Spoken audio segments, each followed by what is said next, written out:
자, 여기 410장 찬송가 여기 맨 끝 후렴 부분에 보면 내가 믿고 또 의지함은 내 모든 형편 잘 아는 주님 늘 돌보아 주실 것을 나는 확실히 아네 이렇게 돼 있죠. 이게 안다라는 단어 오늘 설교하고 내용이 부합되는 부분이라 찬송가 410장을 택해봤는데 그러니까 하나님과 우리와의 관계는 아는 관계죠. 우리가 인간관계가 다 뭐 아는 관계잖아. 서로 알아야 되니까.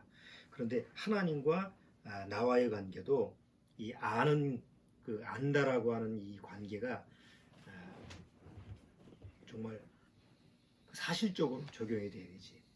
그런데 보통 우리가 안다라고 하는 단어를 잘못 오해를 하고 착각을 하는 경우가 많아요. 뭐 그거는 이제 이따가 같이 말씀을 같이 교제 나누면서 살펴보겠지만 여기 가사를 한번 잘 보시면서 구원받고 나서 정말 내가 확실히 아나 예수님을 나의 구주 예수님을 확실히 정말 아는 것인가 아니면 괜히 안다고 착각하는 것인가 이런 부분을 한번 잘 우리가 좀 헤아려 봐야 될 것 같아요. 우선 410장 같이 찬송 불러보겠습니다.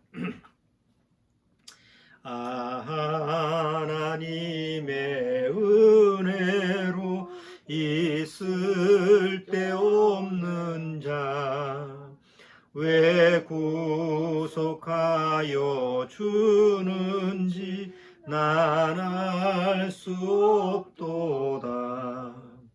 내가 믿고 또 의지함은 내 모든 형편 잘 아는 주님 늘 돌보아 주실 것을 나는 확실히 아네. 왜 내게 굳센 믿음과 또 복음 주셔서 내 마음이 항상 편한지 난 알 수 없도다. 내가 믿고 또 의지함은 내 모든 형편 잘 아는 주님 늘 돌보아 주실 것을 나는 확실히 아네. 왜 내게 성령 주셔서 내 마음을 감동해 주 예수 믿게 하는지 난 알 수 없도다. 내가 믿고 또 의지함은 내 모든 형편 잘 아는 주님 늘 돌보아 주실 것을 나는 확실히 아네.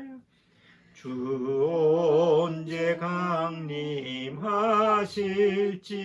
혹 밤에 혹 낮에 또 주님 만날 그곳도 난 알 수 없도다. 내가 믿고 또 의지함은 내 모든 형편 잘 아는 주님 늘 돌보아 주실 것을 나는 확실히 아네. 자,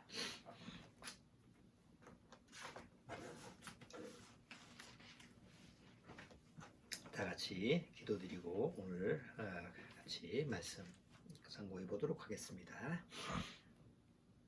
하나님 아버지 감사합니다. 오늘도 이렇게 귀한 시간 주님의 말씀 앞에 같이 모였습니다. 또 실제로 육체로는 같이 모이지 않지만 영상으로 함께하는 우리 믿음의 가정 식구들도 함께하고 있습니다. 비록 함께 모이지는 못할지라도 우리가 정말 하나님을 섬기고 하나님을 사랑하고 그리고 늘 주님과 동행하기를 간절히 사모하고 원하는 그러한 마음의 자세를 갖고 주님을 섬기는 줄 압니다. 어느 곳에 있든지 또 어떤 환경에 있든지 또 어떤 처지에 있든지 혹 내가 몸이 아프거나 병상에 있거나 아니면 또 환경적인 어려움에 닥친다 할지라도 그 마음은 항상 오히려 주님한테 더 소망을 갖고 주님을 알기를 더 원하는 그러한 심령의 자세가 되어야 되는 줄 압니다. 오늘 정말 우리가 주님을 어떻게 알고 있는지 말씀을 통해서 점검해 보고자 합니다.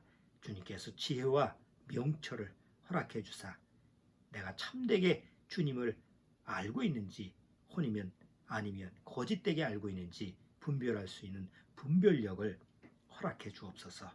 시종을 주님께 부탁드리오며 예수님의 이름으로 기도드리옵나이다. 아멘.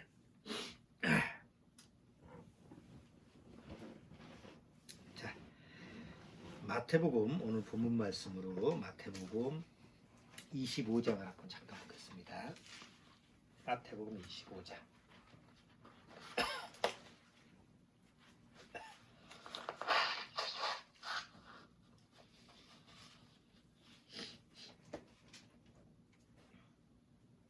자, 마태복음 25장 12절서부터 12절에 1절서부터 12절까지 13절까지 봐야 되겠네요. 마태복음 25장 1절서부터 13절까지 같이 한번 읽어보죠. 그때 천국은 마치 등을 들고 신랑을 맞으러 나간 열 처녀와 같다 하리니 그 중에 다섯은 미련하고 다섯은 슬기 있는지라. 미련한 자들은 등을 가지되 기름을 가지지 아니하고 슬기 있는 자들은 그릇에 기름을 담아 등과 함께 가져갔더니 신랑이 더디움으로 다 졸며 잘세 밤중에 소리가 나되 보라 신랑이로다 맞으러 나오라 하매 이에 그 처녀들이 다 일어나 등을 준비할세 미련한 자들이 슬기 있는 자들에게 이르되 우리 등불이 꺼져가니 너희 기름을 좀 나눠달라 하거늘 슬기 있는 자들이 대답하여 가로되 우리와 너희의 슬기에 다 부족할까 하노니 차라리 파는 자들에게 가서 너희 쓸 것을 사라 하니 저희가 살아간 동안에 신랑이 오므로 예비하였던 자들은 함께 혼인잔치에 들어가고 문은 닫힌지라. 그 후에 남은 처녀들이 와서 가로되 주여 주여 우리에게 열어주소서. 대답하여 가로되 진실로 너희에게 이르노니 내가 너희를 알지 못하노라 하였느니라. 그런즉 깨어있으라. 너희는 그날과 그 시를 알지 못하느니라. 자, 우리가 너무나 잘 아는 열처녀 비유가 나오고 있죠. 근데 여기 오늘 뭐 열처녀 비유에 대해서 다시 내용을 설명하고자 하는 게 아니라 여기 오늘 초점을 맞추고 있는 것은 열처녀 비유 중에서 다섯 처녀가 이런 말을 들어요. 11절에 다시 한번 봐봐요. 그 후에 남은 처녀들이 와서 가로되 주여 주여 우리에게 열어주소서. 대답하여 가로되 진실로 너희에게 이르노니 내가 너희를 알지 못하노라 하였느니라. 주님은 뭐라고 했냐면 내가 너 모르겠는데 라는 말을 여기서 해요. 이와 비슷한 부분이 마태복음 7장에도 나오죠.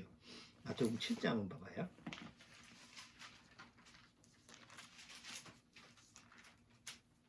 자, 마태복음 7장.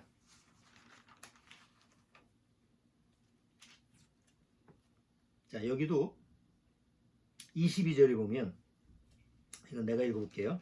그날에 많은 사람이 나더러 이르되 주여 주여 우리가 주의 이름을 선지하지 못하며 주의 이름으로 귀신을 쫓아내며 주의 이름으로 많은 권능을 행치 아니하였나이까 하리니 그때 내가 저희에게 밝히 말하되 내가 너희를 도무지 알지 못하니라는 말이 나오죠. 여기도 앞에 있는 사람들한테 주님이 너희들 도무지 내가 모르겠다 라고 하는 말씀을 해요. 자, 그럼 이 다섯 처녀하고 여기 그 마태복음 7장에 나와 있는 주님의 이름으로 선지자 노릇하고 또 귀신도 쫓아내고 권능도 행했던 사람들, 이 사람들이 아는 게 도대체 뭐라는 거예요. 그들은 분명히 주님을 알고 다섯 처녀도 신랑을 알았기 때문에 준비한 거지 신부가 신랑을 모르면 말이 안 되잖아요. 그러면 다섯 처녀가 그 열 처녀 중에서 그 다섯 처녀가 틀림없이 자기 신랑이 올 걸 알고 신랑이 누군지도 잘 알고 있었는데 정작 신랑은 나는 모르겠다. 너희들 모르겠다. 여기 주님의 이름으로 그것도 자기 이름으로 한 게 아니에요. 주님의 이름으로 그런 거 얼마나 잘 알았겠어요. 주님의 이름으로 주의 이름으로 목사 노릇하고 또 귀신도 쫓아내고 또 능력도 행하고 병도 고치고 이런 사람들이 얼마나 많이 알겠냐고 잘 알겠냐고. 그런데 정작 하나님은 나도 모르겠다. 그럼 그들이 알고 있었다는 게 뭐냐는 거지. 그렇잖아요. 요새 내가 지금 그 읽고 있는 책이 축의 전환이라는 책인데 요새 이제 베스트셀러가 된 책이에요. 요새 그 미국 펜실베니아 대학 그 경영학 교수인데 마우로 기에 교수라고 그 앞으로 10년 뒤에 2030년 10년 뒤도 아니지 이제 8년 뒤 돼. 2030년에는 세상이 어떻게 변화가 될까? 이걸 이제 예측해서 쓴 책이에요. 근데 이제 사람들이 각광을 받고 있는 거예요. 왜냐하면 지금 코로나19 이후에 한 1년 지나고 나서 온 세상이 뭐 난장판이 되고 한치 앞을 모르잖아. 지금 앞으로 어떻게 될지. 코로나19가 끝나고 나서도 세상이 원점으로 돌아가기는 불가능하다. 학자들이 다 전문가들이 그렇게 얘기하니까 그러면 앞으로 5년 뒤, 10년 뒤는 어떤 세상이 될까? 다 궁금한 거예요, 지금. 응? 이게 잘 될까, 안 될까? 어떤 사람은 더 나아질 거다. 이게 이제 1차 산업혁명, 2차 산업혁명 이것처럼 뭔가 혁명기다, 변환기다, 잘 될 거다라는 사람도 있고. 그런데 대부분의 사람들은 좀 암울하다, 미래가 좀 어둡다. 이렇게 부정적으로 얘기하니까 사람들이 다 두려워하는 거예요. 우리가 다 그렇잖아. 좀 미래 일에 대해서는 좀 두려움을 가지고 있는데 이 사람이 쓴 책을 쭉 보면 앞으로 10년 뒤에 세상이 이렇게 바뀔 것이기 때문에 이렇게 준비해야 된다. 이런 내용으로 쓴 책이야. 초점은 뭐 구원하고도 관계없는 건데 사람들이 앞으로 10년 뒤가 어떻게 될 건가 이렇게 궁금하다 보니까 또 내용이 또 나름대로 이 학자가 이 경영 그 교수가 근거 있는 걸 제시하면서 얘기를 하니까 좀 설득력이 있는 거예요. 많은 사람이 이제 책을 보는데 나도 지금 보고 있는 중인데 오늘 뭐 그 책에 대해서 얘기하는 게 아니고 나중에 혹시 내가 읽다가 또 좀 같이 알아야 될 그런 내용이 있으면 내가 설명을 하고 그 중에서 그 사람이 얘기하는 초점 중에서 뭐냐면 10년 후에 지금의 세상은 없다라고 얘기를 해요. 앞으로 2030년에는 지금 우리가 사는 세상에 이런 우리가 알고 있는 대개 이제 지식들 이런 거는 없다는 거지. 전혀 새롭게 바뀐다는 거지. 그럼 어떻게 바뀔 거냐? 이런 이제 설명을 하는데 그 중에 얘가 학교에 대한 얘기를 하더라고.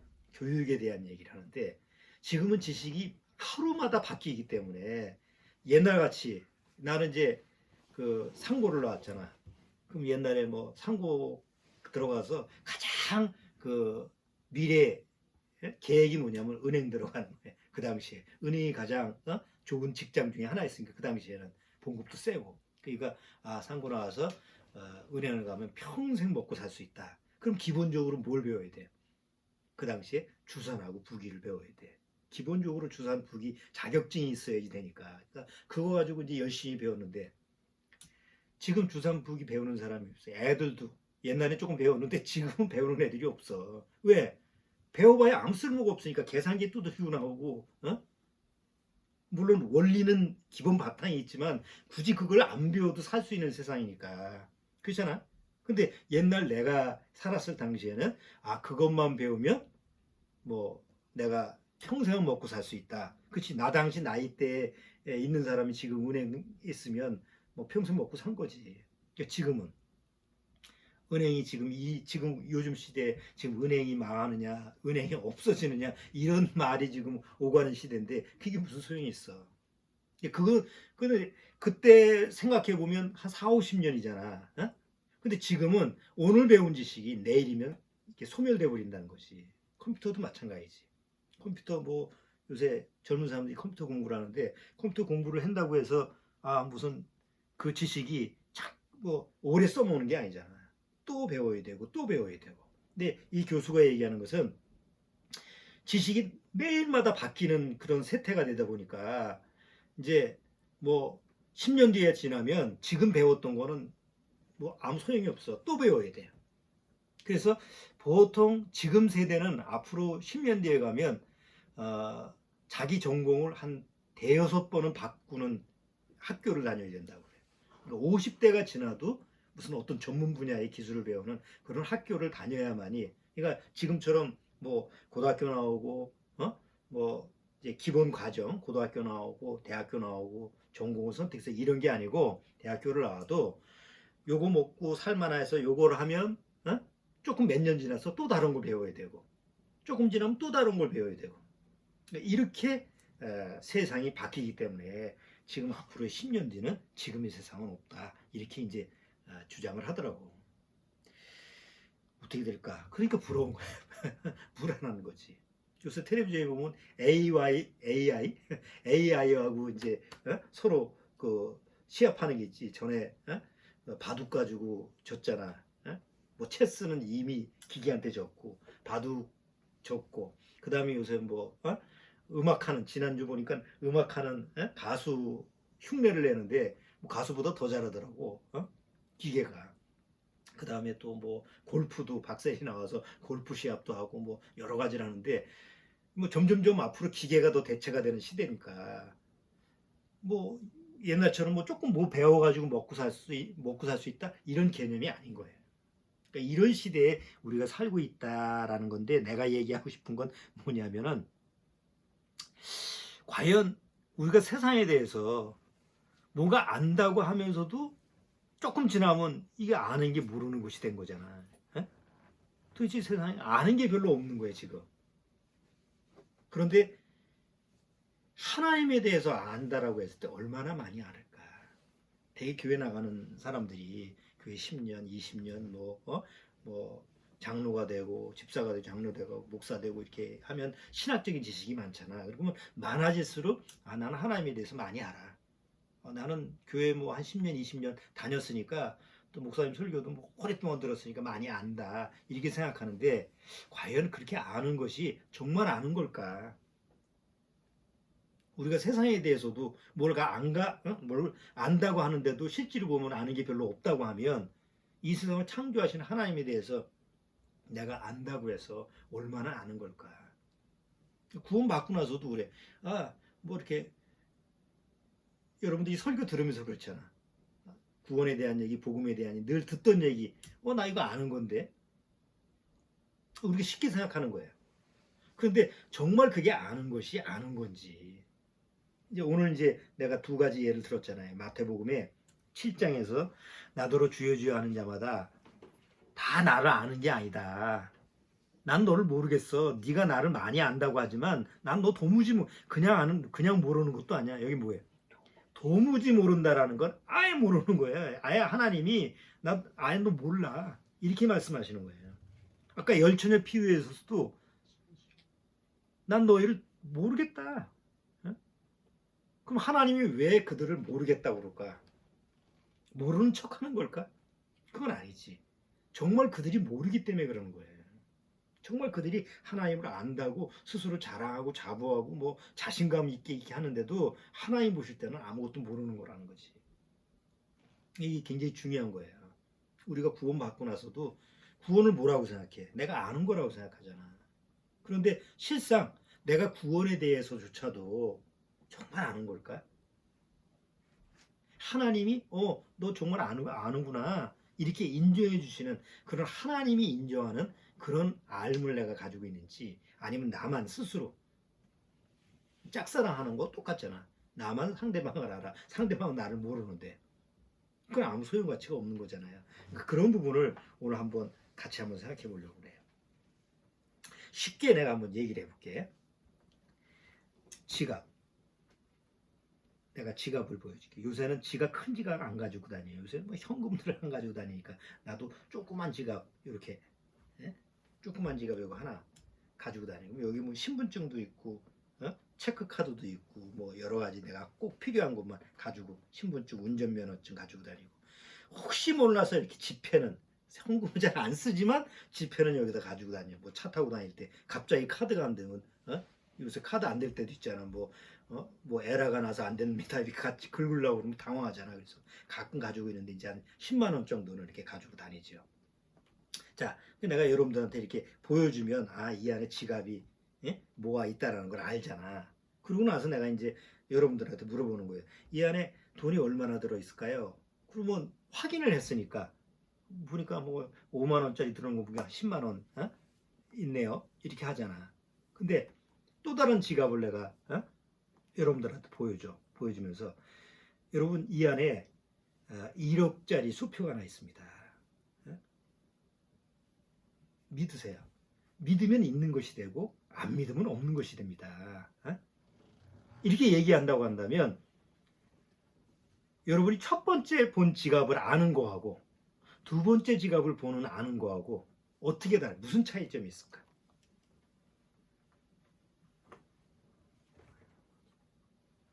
하나는 지갑을 보여주고 이 안에 돈이 뭐 10만 원 있습니다. 여러분 보셨죠? 그러면 알잖아. 그럼 믿잖아. 내가 눈으로 확인했으니까 실질적인 사실적인 경험을 했기 때문에 아는 거야. 그런데 지갑을 보여주지 않고 여러분이 믿음대로 이게 되는 겁니다. 믿음대로 여기 이 안에 내용물이 들어가 있는 겁니다. 여러분이 10만 원이 있다고 믿으면 10만 원이 있는 거고 1억이 있다고 믿으면 1억이 있는 것이 되는 거예요. 그러니까 여러분 믿으십니까? 아멘 해야지. 근데 어디서 많이 듣던 얘기 아니야? 그럼 대다수 교회에서 어떤 식으로 얘기하냐 이거지. 지갑을 보여주고 이 안에 5만 원짜리가 이렇게 확실히 있습니다. 여러분 사실을 확인했으니까 믿으세요. 그럼 그건 뭐 의심의 여지가 없잖아. 근데 대다수 교회에서 얘기하는 것은 여러분 여기 지갑이 하나 있는데 이 안에는 1억이라는 게 들어가 있습니다. 그런데 이게 이상하게도 신기하게도 여러분들이 믿으면 실제로 있고 여러분들이 의심을 하면 없어집니다. 없는 것이 됩니다. 그러니까 이렇게 얘기하는 게 보통 기독교에서 얘기하는 거지. 그걸 기독교 종교라고 그러는 거예요. 그리고 그것을 믿을 때 믿음이라고 그러는 거예요. 근데 이게 기독교 종교만 그런 게 아니라 모든 세상의 종교가 똑같아. 그렇잖아요? 불교에서 얘기하는 교리도 그냥 뭐 없어. 뭐가 확실하게 보여주는 건 없어. 그냥 믿음대로 되는 거야. 이슬람교도 마찬가지고. 그럼 무속신앙은 어때? 무당이 얘기하는 거 똑같아. 지갑 안에 이게 딱 열어 보이고 이게 확실히 있다. 이런 거 뭐 자기도 모르니까 뭐가 있는지. 그냥 믿음대로 되는 거야. 이게 요게 세상 종교인데 기독교가 종교가 돼버리면 똑같은 방식을 취하는 거죠. 그럼 과연 성경에서 얘기하고 있는 게 뭘까? 보통 기독교 종교인들이 거듭나지 못한 사람들이 믿는 그런 모습이 바로 기독교 종교인데 성경에서도 그렇게 얘기할까? 성경에서는 어떻게 얘기할 것 같아요? 성경에서는 전혀 그렇게 얘기하고 있지는 않다는 얘기지. 봐봐요. 보통 기독교 종교에서 크리스찬들이 거듭나지 못한 사람들이 생각하는 이 관념이 뭐냐면 우리가 옛날에 교회를 다닐 때도 그런 관념으로 하는 거야. 여기에 지갑이 하나 복이라는 지갑이 있어. 복지갑이야. 이 안에는 내가 원하는 게 다 들어가 있어. 그렇게 가르쳐 주는 거야. 이 안에는 정말 하나님이 복지갑이라는 걸 여러분들한테 축복해 줬는데 축복이라는 말이 축복이라는 지갑을 준 거야. 근데 이 안에는 여러분들이 원하는 게 다 들어가 있습니다. 하나님은 정말 사랑의 하나님이고 여러분 아버지 아닙니까? 아버지 하나님이니까 자식한테 뭘 못 주겠습니까? 그런데 그 지갑 안에 당신이 원하는 것을 그려서 마음속에 상상을 해서 그것이 있다고 믿어야 됩니다. 그러면 실제로 그것이 여러분들한테 주어집니다. 이렇게 얘기하는 거야. 그러면 사람들이 본성적으로 우리 안에는 뭐가 들어가 있어요? 탐욕이 있잖아. 그러니까 뭘 구하라 그러면 좋은 걸 구하겠냐고. 물론 가끔 좋은 것도 구하지. 뭐 사랑하게 해주세요. 뭐 용서하게 해주세요. 이런 것도 구하겠지만 대다수 사람들이 본성적으로 가지고 있는 죄인들이 가지고 있는 게 뭐야? 탐욕이잖아. 그러면 내가 갖고 싶은 뭐 돈, 명예, 내가 가지고 있는 뭐 건강, 뭐 육적인 모든 걸 가지고 내가 다 원하는 것을 상상하는 거지. 그리고 하나님 이거 주세요. 자, 믿습니다. 그러면 그 안에 마치 그 지갑 안에 그것이 들어가 있는 것처럼 믿게 하는 거지. 그게 누가 하는 짓이에요? 사단이 하는 짓이에요. 모든 종교가 다 그런 식으로 하는데 사단도 기독교라는 종교를 이용해서 사람들로 하여금 그렇게 믿게 하는 거예요. 그런데 하나님은 성경을 통해서 어떻게 해주느냐? 확실하게 지갑을 열어 보이고 내가 주고자 하는 게 바로 이 안에 있다. 네가 원하는 게 있는 게 아니라 내가 너한테 원하는 거를 내가 지갑 안에 가지고 있다. 그리고 안 보여주고 너 찾아. 상상력을 동원해서 이걸 믿어. 이게 아니고 하나님은 아예 믿지 못하는 걸 알기 때문에 믿게끔 그 지갑을 아까처럼 열어 보여주는 거예요. 야, 여기 있지? 너 확인했어? 여기 5만 원짜리 여기 있지? 10만 원. 그래, 내가 너 주는 게 이거야. 그래서 사실을 확인하고 믿으라고 그러면 안 믿을 재간이 없잖아. 둘 중에 하나야. 억지로 안 믿든지 억지로 부인하든지 사실을 자기가 부정하든지 아니면 믿든지. 그럼 구원은 뭐예요? 우리가 받은 구원이라는 건 뭐예요? 막연하게 내가 원하는 걸 가지고 내가 믿기를 작정했으니까 구원이 나한테 온 게 아니라는 거지. 전혀 나는 그런 내용을 몰랐는데 구원이 뭔지도 몰랐는데 어느 날 하나님이 지갑을 열어 보이고 내가 주고자 하는 게 이거야. 이 안에 들어가 있는 게 이게 구원이라는 건데 이 구원이 이런 거야 하고 보여주고 자, 너 이거 가져. 그러면 내가 그걸 가지고 열어서 쓰면 되는 거 아니에요. 그러니까 하나님이 나한테 구원을 주시는 것은 그렇게 확실하게 내가 확실하게 하나님이 주시는 것을 아는 거지 어렴풋이 하는 게 아니라는 거예요. 되게 거듭나지 못한 크리스찬들은 이런 확실한 해답이 없다 보니까 코로나19 때문에 교회를 못 나가니까 발을 동동거리는 거예요. 교회라는 곳을 가서 내가 실제로 뭔가 내가 하나님이 자녀라고 하는 것을 자꾸 느껴봐야 되고 내가 교회에 앉아서 기도를 하고 교회에 앉아서 뭔가 좀 행위를 해야만이 내가 마치 지갑 안에 뭐가 있는 것처럼 그게 믿어지는데 이런 환경이 딱 오니까 교회를 안 나가니까 교회 안 나가서 헌금 안 하는 건 좋은데 11조 안 하고 뭐 이런 거 안 하는 건 좋은데 마음이 좀 잼하고 그냥 맨날 어두운 거야. 그러다가 누가 또 이제 혹 얘기해서 뭐 이단들이 오면 또 거기에 못 가다 넘어가고 행위로. 그러니까 그 원인이 뭐예요? 확실하게 하나님이 주시는 그런 방법을 받지 못하고 그냥 멍하니 있다가 당하는 거예요, 사단한테. 자, 하나님이 주시는 지갑을 한번 열어봅시다. 디모데 후서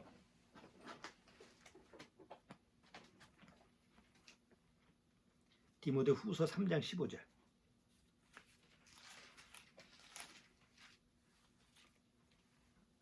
자, 디모데후서 3장 15절. 자, 3장 15절 같이 한번 읽어보죠. 또 내가 어려서부터 성경을 알았나니 성경은 너희 너로 하여금 그리스도 예수 안에 있는 믿음으로 말미암아 구원에 이르는 지혜가 있게 하느니라. 자, 하나님이 주시는 지갑을 설명하는 게 성경이에요. 네? 마치 지갑이라고 하는 것이 성경이 지갑이 아니고 하나님이 나한테 주시고자 하는 선물이 있는데 그 선물이 들어가 있는 게 지갑인데 그 지갑 설명서가 성경이라는 거지. 왜? 이 지갑이라 하나님이 주신 지갑은 누구도 열 수가 없어. 누구도 자기 마음대로 열 수가 없어. 오직 하나님이 허락하에만 열리는 거야. 예? 지갑을 받아도 열지 못하면 소용이 없잖아. 그 안에 뭐가 있는지 모르니까. 근데 그 지갑 안에 뭐가 있다라는 것을 설명하는 것이 성경책이라는 거지. 자, 또 예수님이 하신 말씀을 한번 보죠. 요한복음 5장.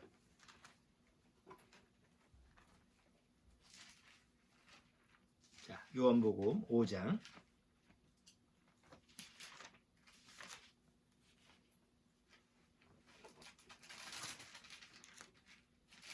자, 요한복음 5장 39절.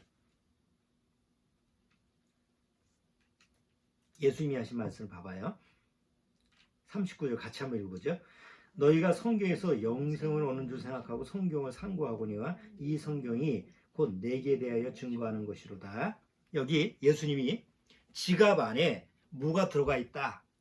아까 지갑 안에 5만 원짜리가 지금 들어있습니다. 이게 확인시켜 준 것처럼 성경에서는 지갑 안에 하나님이 나한테 주시는 지갑 안에 뭐가 들어가 있다라고 하는 것을 구체적으로 정확하게 아주 명확하게 설명을 했어요.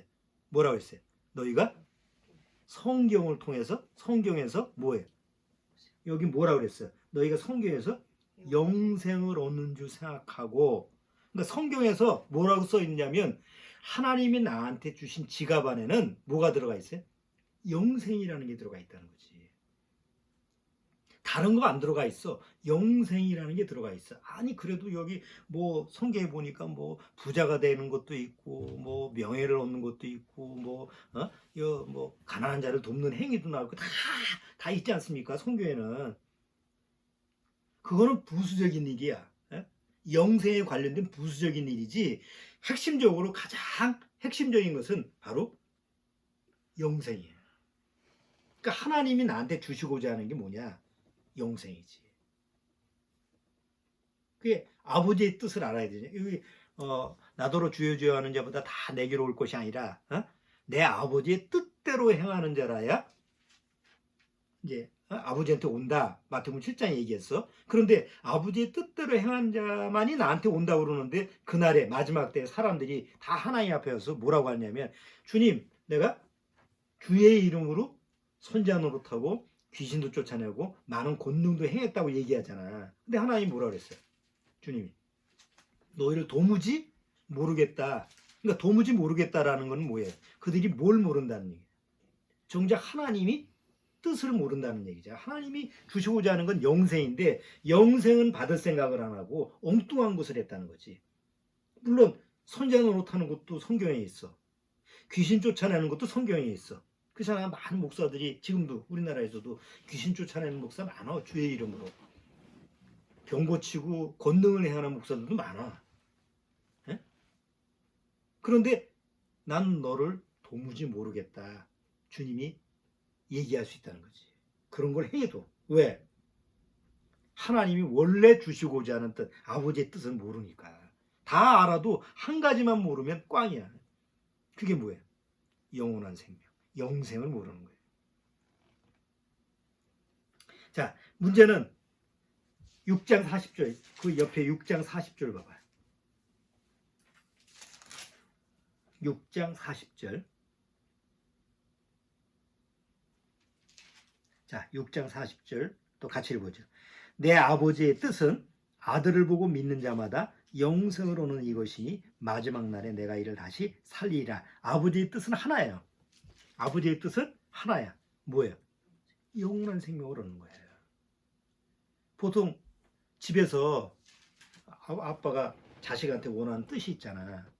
그러면 얘가 잘 커가지고 학교 잘 맞춰가지고 자기 밥벌이하고 건강하게 잘 사는 게 보통 세상에서 뭐 출세하고 뭐 이렇게 사는 거. 그게 아버지의 뜻이야. 그것처럼 평범한 아버지 뜻이지만 하나님 아버지는 우리를 창조하신 한 창조주로서 우리에 대한 뜻이 있다고. 나에 대한 뜻. 그게 뭐예요? 잃어버린 영원한 생명을 다시 주는 거예요. 아담 때서부터 영원한 생명을 잃어버렸잖아요. 죄 때문에. 그걸 다시 찾아주는 거예요. 잃어버린 생명, 영원한 생명을 다시 주는 것이 아버지의 뜻. 그거 외에는 중요한 게 없어. 아무리 부자가 된다고 해도 영원한 생명이 없으면 딱 뭐 100살 안쪽이잖아요. 명예를 얻어도 뭐 권력을 얻고 세상에서 뭐 아무리 건강해도 뭐 100살 이후부터 그렇게 영원히 사는 사람이 없잖아. 그러니까 하나님이 원하시는 건 영생 하나라고. 그래서 망치는 거예요. 그냥 영원한 생명, 아버지의 뜻은 영원한 생명. 성경에 나와 있는 대로 그 영원한 생명이구나. 그러면 영생을 얻으면 되는 거고 받으면 되는 건데 이 영원한 생명은 무시하고 엉뚱한 거 가지고 지갑 안에다가 내가 상상하는 거, 돈 버는 거, 부자 되는 거, 뭐 집 사는 거, 자식 부어 대학 들어가는 거, 뭐 암병 낫는 거, 뭐 죽을 병 낫게 하는 거, 이런 것이 다 거기에 들어가면 정작 하나님이 주신 영원한 생명에 대해서는 관심이 없어지는 거죠. 자, 성경에 보면 계속 초점이, 특히 요한복음에 보면 계속 초점이 어디 있느냐? 영생에 대해서. 영생. 한번 그것만 찾아볼까? 요한복음 3장. 요한복음 3장.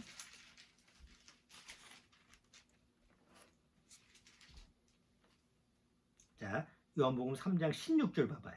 여기 니고데모한테 내가 거듭나야 하늘나라에 갈 수 있다 이렇게 얘기하면서 가장 거듭났는데 그 거듭나는 가장 중요한 핵심이 뭐냐? 15절. 3장 15절. 같이 읽어보죠.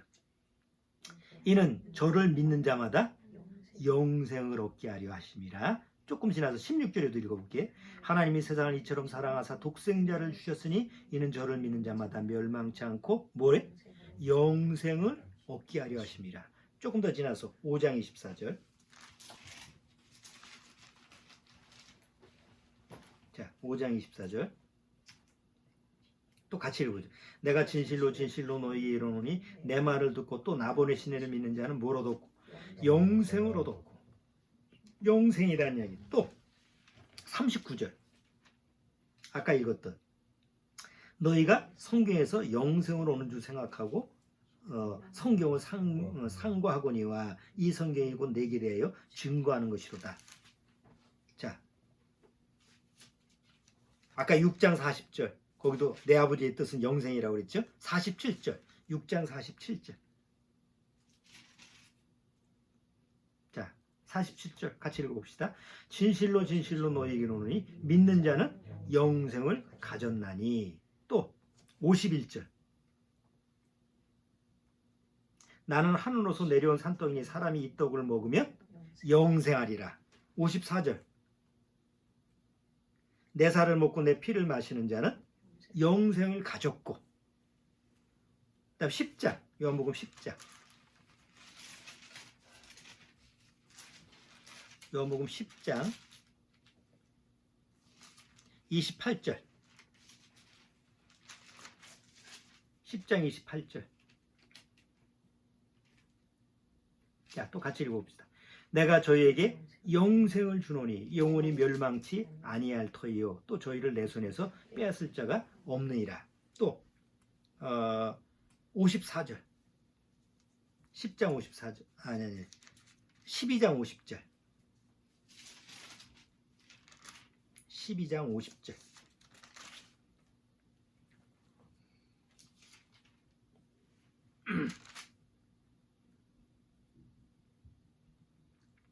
자, 나는 그의 명령이 영생인 줄 아노라. 아니 계속 뭐라고 해요? 계속 영생, 영생, 영생 계속 반복돼서 나오잖아. 그러면 요한복음은 예수님이 말씀하신 것을 얘기하잖아요. 그러면 예수님이 말씀하신 영원한 생명을 얻은 사도들이 강조한 게 뭘까? 가장 중요한 게 뭘까? 가장 중요한 복음의 메시지, 가장 중요한 게 바로 영생이에요. 사도 바울이 로마서 한번 봐봐요. 로마서 5장.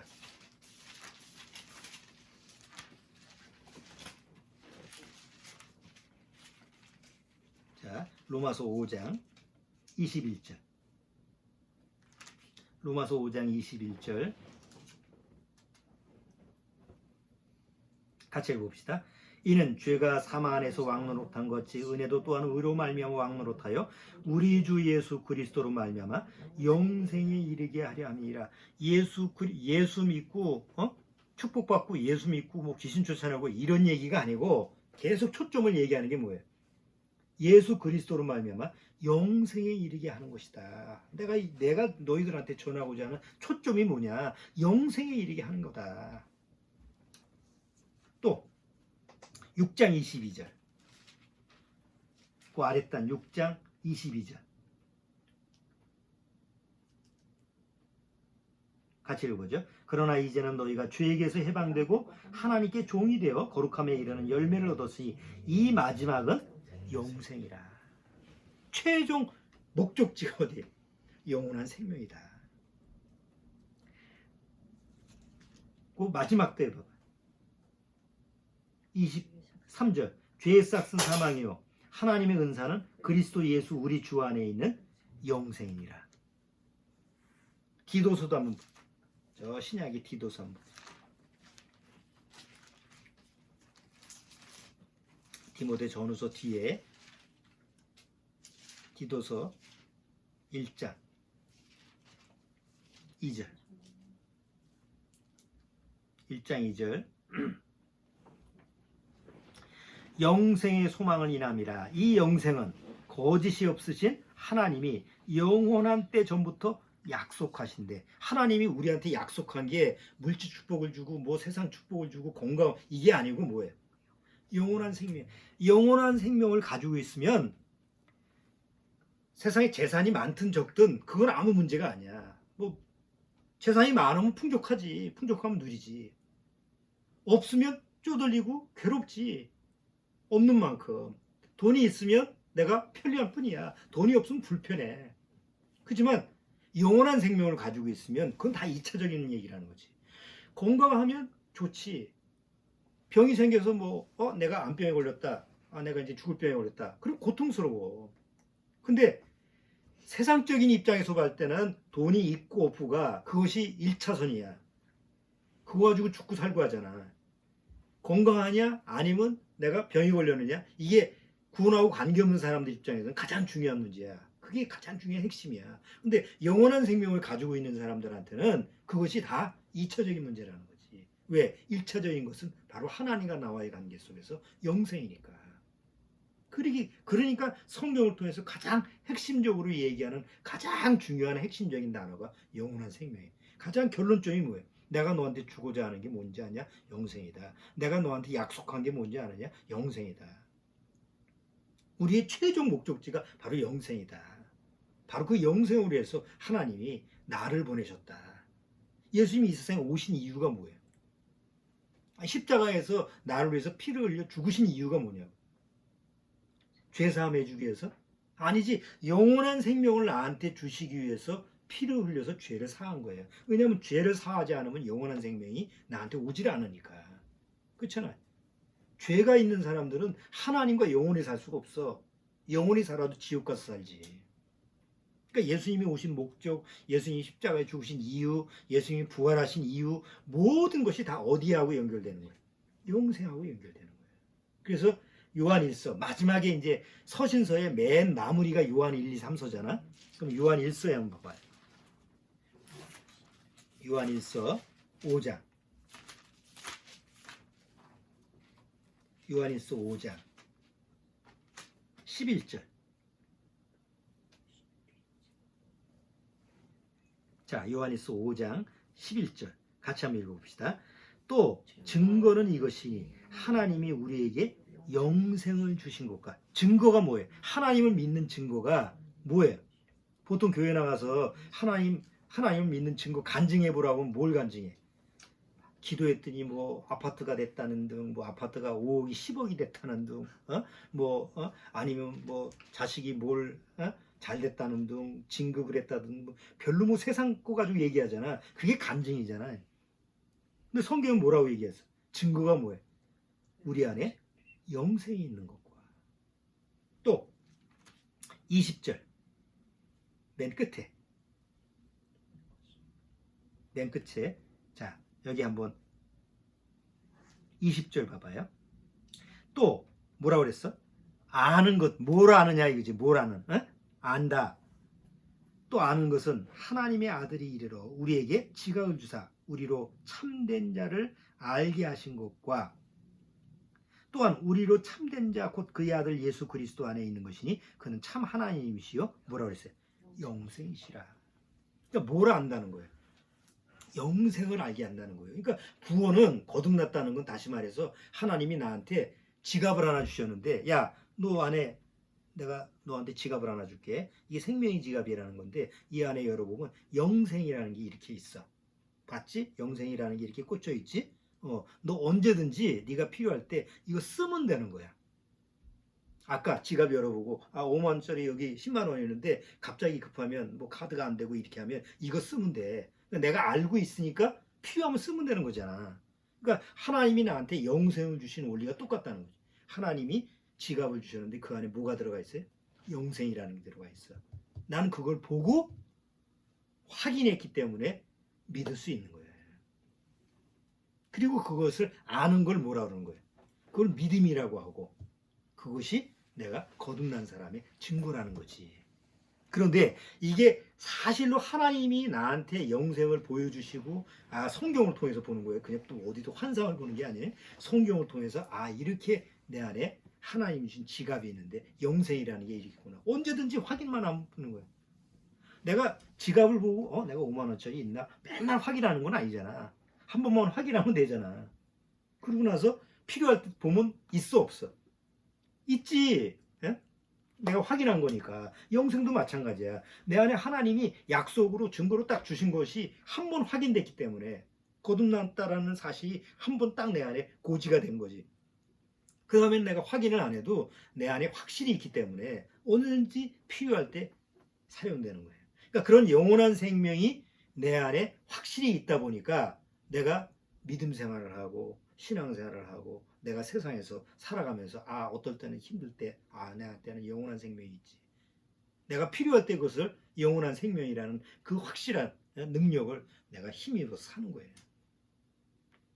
이거를 믿음이라고 하고 이걸 거듭남이라는 거예요. 근데 거듭나지 못한 크리스찬들은 영생이라는 걸 배우긴 배웠는데 하나님이 나한테 준 지갑 안에 영생이 있는 걸 확인해 본 적이 없어요. 그걸 확인하기 위해서 어떻게 해야 돼? 목사님 쫓아가야 돼. 전도사님 쫓아가야 돼. 아는 집사님 쫓아가서 나 구원 받은 것 같아요? 맨날 물어봐. 요새 좀 조금 의심이 드는데 나 정말 내가 천국 가는 거 맞을까요? 그래. 그럼 뭐라 그래? 믿음대로 될지어다. 기도하면 됩니다. 아니 있으면 확인시켜 주면 되는 거 아니야. 근데 확인하는 작업이 없어. 그냥 믿기만 하면 된다고 그렇게 우기고. 그렇게 얘기하는 사람들도, 그렇게 얘기하는 목사들도 자기 자신이 하나님이 확실하게 보여준 사실이 없는 거지. 자, 요한복음 17장 봐봐요. 영생이 뭐예요? 성경은 영생이 뭐냐고 확실하게 딱 기록을 해놨죠. 요한복음 17장 3절. 자, 같이 한번 읽어봅시다. 아버지께서 아들에게 주신 모든 자에게 영생을 주게 하시려고 만민을 다스리는 권세를 아들에게 주셨음이로소이다. 영생은 곧 유일하신 참 하나님과 그의 보내신 자 예수 그리스도를 뭐해? 아는 것이다. 여기 안다라는 단어죠. 이 안다라는 단어가 헬라어로 기네스코예요. 기네스코라는 단어가 뭐냐면 남자와 여자가 결혼식을 하고 나서 서로 하나가 되는 거예요. 육체적으로도 뭐 성적인 육체적이든 아니면 성품이든 뭐 하여튼 하나가 돼서 사는 거예요. 그러니까 다 아는 거지. 남남으로 아는 게 아니야. 너무 잘 아는 거예요. 육체적으로나 정신적으로. 여기서 안다라는 노라는 단어가 우리 영어로 노라는 단어가 기네스코라는 것을 영어로 번역한 거든. 이 노라는 단어도 맞아. 영어 사용할 때도 나 너 알아 이렇게 할 때 이게 보통 I know you 할 때 잘못 사용하면 이성한테 얘기를 하면 이게 무슨 성적으로도 아는 것처럼 오해할 수 있는 단어거든. 함부로 사용할 수가 없는 거지. 근데 성경에서 영생은 어떻게 하는 거예요? 하나님을 어떻게 하는 거예요? 마치 부부가 모든 걸 다 공유하고 알듯이 그렇게 아는 것이 하나님을 아는 건데 그게 곧 뭐라고? 영생이다 말이에요.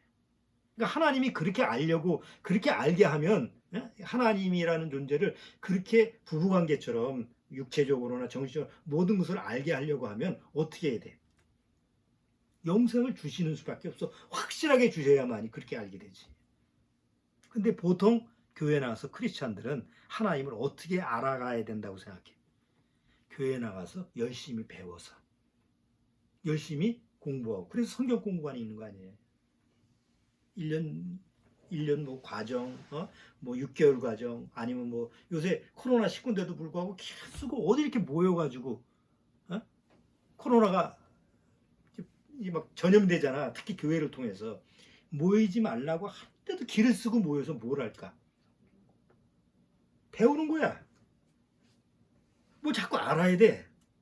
그러니까 기본적으로 사람들 마음속에서 뭘 믿으려면 알아야 되지 않을까? 이런 기본 바탕이 있으니까 교회에서 목사님들이 여러분 하나님을 알려면 여러분 교회 나와야 됩니다. 열심히 나와야 됩니다. 성경도 배워야 됩니다. 또 뭐 기독교 방송도 듣고 요즘 뭐 그렇게 잘 돼 있으니까 그렇게 알아나가야만이 내가 영생을 얻는 것으로 착각하고 있다는 거지. 근데 성경은 그게 아니라는 거야. 영생은 마치 하나님이 지갑을 하나 주고 그 지갑 안에 이게 영생이다라는 것을 보여주듯이 하나님이 주시는 거예요. 그 영생을 받는 거예요. 그럼 성경을 읽을 필요도 없네. 그게 아니지. 영생이라는 게 너무 무한한 거라 성경을 통해서 그 영원한 생명, 지갑의 설명서를 성경에다가 자세히 설명했으니까 누구든지 영생을 얻고 성경을 보면서 영생을 얻는 게 아니고 먼저 하나님 앞에서 영생이란 지갑을 받아서 영생을 얻고 그 다음에 설명서를 보는 거예요. 내가 받은 영생이라는 게 뭐냐라는 설명서를 성경을 통해서 쭉 보면 하나님이 깨닫게 해주신다는 것이. 그래서 아까 410장 내가 좋아하는 찬송인데 410장 찬송가에 뭐라고 했어요? 난 도무지 하나님 말씀에 대해서 알 수도 깨달을 수도 없는데 하나님이 알게 해주신 것이 난 알 수가 없다. 그 원리가 알 수가 없다. 그러나 분명히 아는 것은 내가 하나님이 나한테 주신 약속이 영생이라는 걸 알기 때문에 그걸 찬양을 하잖아. 의도가 그 찬양이 그거야. 하나님이 왜 이렇게 깨닫게 해주시? 난 이해할 수가 없어. 내가 하나님을 안다는 그 자체가 이해가 안 돼. 나 같은 존재가 어떻게 하나님을 알 수 있어? 나 같은 존재가 어떻게 하나님의 모든 것을 내가 깨달을 수가 있지? 나는 그런 능력이 없었는데. 근데 어느 날 성경을 통해서 말씀으로 내가 거듭나고 나서 보니까 그게 깨달아진다는 거예요. 신기한 거지. 자, 그렇기 때문에 어느 날 영생을 얻고 그 영원한 생명을 이제 누리는 건데 그걸 제대로 누리려면 뭘 봐야 된다? 성경을 보고 또 영생을 가지고 있는 목사의 설교를 듣고 아무 목사나 설교 들어서 이 성경을 해석하는 게 아니고 먼저 성경을 통해서 영생을 얻은 사람이 성경을 풀어주면 똑같이 공유할 수가 있다는 거지. 그러면서 영원한 생명 안에 이런 하나님의 무궁무진한 것이 있었구나. 그러니까 구원을 받아도 성경을 읽고 성경을 통해서 말씀을 통해서 더 연구하고 깨닫고 이렇게 하면 내가 가지고 있는 영생이라는 걸 더 많이 활용하죠. 그렇잖아?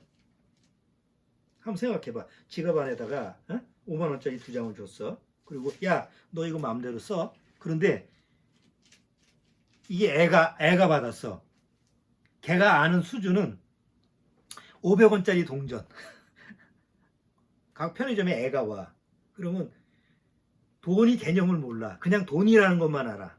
그래가지고 뭐 하나 사고 자기가 가지고 있는 돈 다 꺼내. 알아서 거슬러 달라는 거야. 그러면 애는 돈은 있지만 뭐예요? 쓸 줄을 모르잖아. 그거와 마찬가지로 내가 정말 구원받았는데 영원한 생명을 받았는데 그 영원한 생명에 대한 그런 것을 쓸 줄을 모르면 바보지. 줘도 못 먹는 거니까. 그러니까 그런 경우가 많다는 거예요. 구원받아도. 구원은 확실히 받았는데 좀 무지함과 어리석음과 또 아닌 게으름 이런 것 때문에 실제로 그런 영원한 생명을 하나님의 말씀을 통해서 제대로 누리지 못하는 경우가 많잖아요. 우리가. 그래서 이제 교회가 필요한 거고 교회에 목사가 필요한 거고 또 설교를 통해서 말씀을 가르치는 게 필요한 거고 또 배울 필요성이 있는 거예요. 자, 이제 정리를 해봅시다. 하나님이 우리한테 지갑을 주셨어요. 그 지갑 안에는 뭐가 들어가 있다고? 딱 하나 들어가 있어. 여러 가지 안 들어. 하나님 막 복잡하게 이것도 꺼내 썼다가 그렇게 하면 복잡해. 그래서 딱 하나만 넣었어. 그게 영원한 생명이라는. 그러니까 영원한 생명 안에는 우리가 상상할 수 없는 모든 것이 다 들어가 있어. 나의 과거, 미래, 현재, 미래. 내가 앞으로 어떻게 살 것인가 조차도 다 들어가 있어. 우리는 알잖아. 그 영원한 생명을 받았기 때문에 내가 어느 날 하나님이 때가 되면 나를 어떻게 된다고 했어? 이 지상에서 육체를 변화시켜서 데려가신다고. 이게 휴거잖아. 휴거도 어디 안에 들어가 있는 거예요? 영생 안에 들어가 있는 거예요. 그리고 나중에 천년왕국 때 내가 예수님과 함께 왕노릇하는 것도 그 안에 들어가 있고, 우리가 성경을 통해서 다 배웠던 거죠. 그리고 나중에 새하늘과 새 땅에 가서 영원히 하나님과 영원히 사는 것까지 다 들어가 있는 거예요. 그 안에. 그러니까 영원한 생명, 그 하나님의 약속, 하나님이 주신 선물을 내 안에 받아야만이 그 나머지를 뭐 적든지 많든지, 내가 깨닫든지 못 깨닫든지 그게 누리는 거지. 그거조차 못 받은 사람은 하나님 앞에서 아까 주여 하는 그런 사람들처럼, 아니면 다섯 처녀처럼, 기름을 준비하지 못한 다섯 처녀처럼 하나님이 야, 나 너 모르겠다, 도무지 모르겠다, 이런 말을 듣는다. 안타까운 것은 많은 사람들이 뭐 타종교회는 뭐 그냥 모른다 쳐도 수많은 그리스도인들이, 크리스찬들이 세상에 많은데, 그 수많은 크리스찬들 중에서 하나님 앞에 난 너 모르겠다, 나 너 도무지 모르겠다, 이렇게 말을 들을 수 있는 사람들이 좀 많다는 거. 혹 구원을 받았다고 하면서도 어느 날 우리 중에 안타깝게도 다 올라갔는데 남아서 하나님 나한테도 좀 기회를 주세요. 근데 난 너 모르겠다 라는 말을 듣게 된다면 그것처럼 황망한 얘기가 어디 있어. 그건 정말 무서운 일이야. 차라리 모르는 게 낫지. 자, 오늘 안다라는 거에 대해서 같이 한번 말씀을 묵상을 해봤는데, 우리가 정말 하나님이 나한테 주시는 영원한 생명이 바로 내 안에, 영혼의 지갑 안에 들어가 있는지, 확실하게 내 안에 있는지 말씀을 통해서 꼭 확인하고 점검해 보시기 바랍니다. 자, 기도하고 마치겠습니다. 하나님 감사합니다. 우리에게 영원한 생명을 주신 그 하나님이 성경을 통해서 또 그 영원한 생명, 하나님이 주신 영원한 생명이 무엇인지, 또 그걸 어떻게 사용하는지 자세히 설명해 주신 줄 아옵니다. 우리가 지혜롭다면 정말 하나님이 주신 그 영원한 생명 지갑 안에다가 놓고 그냥 잊어버리지 않고 늘 우리 생활 속에서, 우리의 신앙생활 속에서, 우리의 삶 속에서 항상 영원한 생명을 누리는 그러한 삶을 지혜롭게 활용할 수 있도록 주님께서 이끌어 주옵소서. 이 영상을 보고 있는 우리 가정 식구들, 믿음의 가정 식구들, 개개인 정말 어떤 환경이나 어떤 여지나 어떤 상황 속에서도 바로 하나님이 주신 영원한 생명에 대해서 더 관심을 갖고 그 영생을 누리는 그런 삶을 살 수 있도록 주님께서 지혜를 허락해 주옵소서. 예수님의 이름으로 기도드리옵나이다.